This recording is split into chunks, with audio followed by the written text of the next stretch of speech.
Welcome to This Explainer.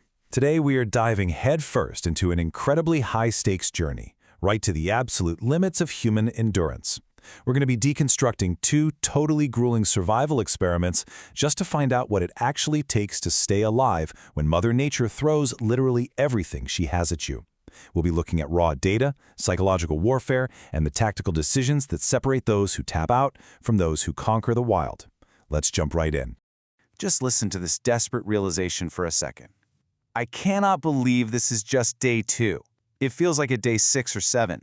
This comes directly from a team stranded out in the freezing Arctic. They are surrounded by polar bear tracks, temperatures are plunging way below zero, and it just perfectly captures that terrifying shock to the system when we are stripped of all our modern comforts.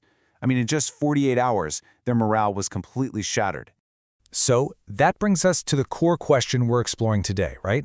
When the elements are actively trying to freeze you or starve you, what actually keeps you in the game? Is it brute force and sheer physical endurance, or is it a calculated, almost mathematical mental strategy? Well, we are going to analyze two very different groups in two very extreme environments to find out. All right, let's get into Section 1, the ultimate survival test. Now, the contrast between these two experiments is absolutely fascinating.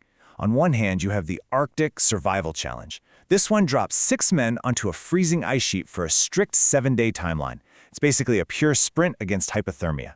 On the other hand, the Wilderness Survival Challenge pits 5 men against 5 women in a remote forest. But here's the kicker. The timeline is unlimited, and the stakes are $500,000. And as you'll see, surviving an unlimited timeline requires a completely different playbook than a 7-day sprint. Moving on to Section 2, battling the unforgiving elements.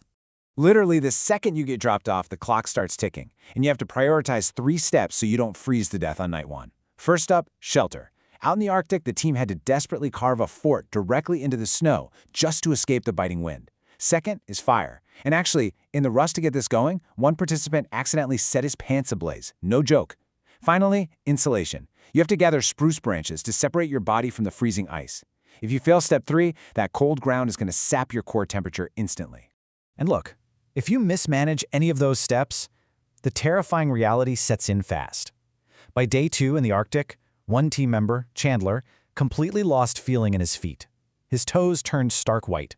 This is frost nip, which is the direct precursor to frostbite. When your firewood is wet and your clothes are soaking through, the environment just doesn't offer second chances. Now compare this to how the wilderness teams handled their shelter. The men relied heavily on brute force, hastily throwing together this crude wooden teepee. Unfortunately, when a massive multi-day rainstorm hit, it totally flooded, leaving them completely soaked and exhausted. The women, though, took a radically different, highly strategic approach. When they were offered a massive, waterproof, bug-proof tent during a challenge, one of their members, Julia, voluntarily eliminated herself from the competition so the others could secure it. They brilliantly traded human capital for superior infrastructure, a real game changer. Which leads us to Section 3, the search for sustenance. Now, you might be thinking, hey, nature will provide, right? Well, relying entirely on your environment is super risky. For example, the Arctic team trekked all the way across a frozen lake to ice fish, but the ice was so incredibly thick that their drill physically ran out of length before even hitting water. So they burned massive amounts of calories hiking all the way out there, only to suffer a crushing defeat and return completely empty-handed. Over in the Wilderness Challenge, we saw 2 totally different food philosophies emerge. The men used an active foraging strategy, right? They were out hunting for crayfish, they even caught a snapping turtle. But hunting burns immense energy, and early on they didn't ration at all. If 5 guys were hungry, 5 guys ate. The women, conversely, instituted strict mathematical rationing from day 1. They were eating minimal amounts just to stretch their baseline supply as far as possible. Let's dive into Section 4, mind games and strategy. To survive the really long haul, the women's team implemented a harsh but honestly brilliant tactic: strategic sacrifice. Because the prize money would be split among whoever was left at the end, the women realized that every single person in camp was just another mouth to feed. So they began voluntarily sending their own teammates home early. Hannah's mindset just perfectly captures this. She willingly tapped out and left the woods simply because the math demanded it. By stating she was stepping out as a team strategy to leave more food for the other four, she instantly increased the caloric runway for the remaining women.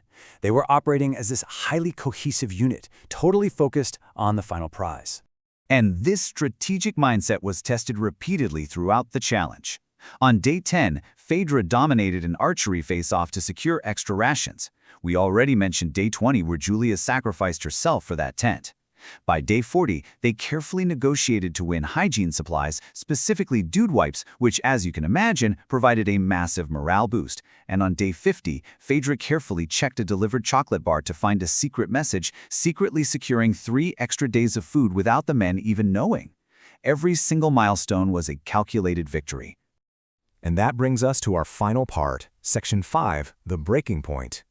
So without that strict early rationing and dealing with a constantly leaky shelter, the men's fatigue just compounded so fast. Cameron hit absolute physical exhaustion by day 13 and had to leave. Josh reached his mental breaking point and tapped out on day 20. Another teammate left after a really terrifying nighttime bear encounter. This left just one man, TJ, carrying the entire weight of his team all the way to day 60, where he actually demanded a private chef during a negotiation. When he was denied, he finally quit. The contrast here in how the final 2 survivors dealt with the heavy psychological burden of isolation is just striking. TJ was facing severe calorie deficits, the lingering fear of a bear around camp, and the immense pressure of holding up his entire team. Meanwhile, the final woman, Phaedra, utilized a super fascinating coping mechanism. To combat the severe loneliness, she actually adopted a local bug, named it Shirley, and treated it as a pet to maintain her sanity and keep her conversational energy up. It's wild, but it worked. 60 days. That is the massive amount of time it took for the final man to finally break down. It is an incredible feat of human endurance for sure, and it really proves just how much punishment the physical body can take before the mind simply says, no more. Because ultimately, it wasn't just the cold or the hunger that broke TJ. As he put it, I'm not going to pretend to be a tough guy and say it's not hard. The hope and dreams of everyone were on my shoulders. It was the sheer psychological weight of carrying his team's hopes. That mental fatigue of isolation, combined with the pressure to win for everyone else, just became way heavier than any physical challenge the wilderness could throw at him. So in the end, the outcome was definitive. The women's team took home that $500,000 prize. They didn't rely on brute strength, you know? They won through calculated early rationing, superior shelter negotiations, and that brutal but totally effective strategy of sacrificing their own numbers to extend their timeline. In this grueling test, the strategic mind absolutely outlasted the physical muscle. So, I want to leave you with this to chew on. When the elements strip you of absolutely every comfort, when you are cold, hungry, and completely isolated out there, would you rely on your physical strength, or would your mental strategy be the thing that keeps you in the game? Thanks for joining me on this explainer, and I'll catch you next time as we decode another fascinating topic.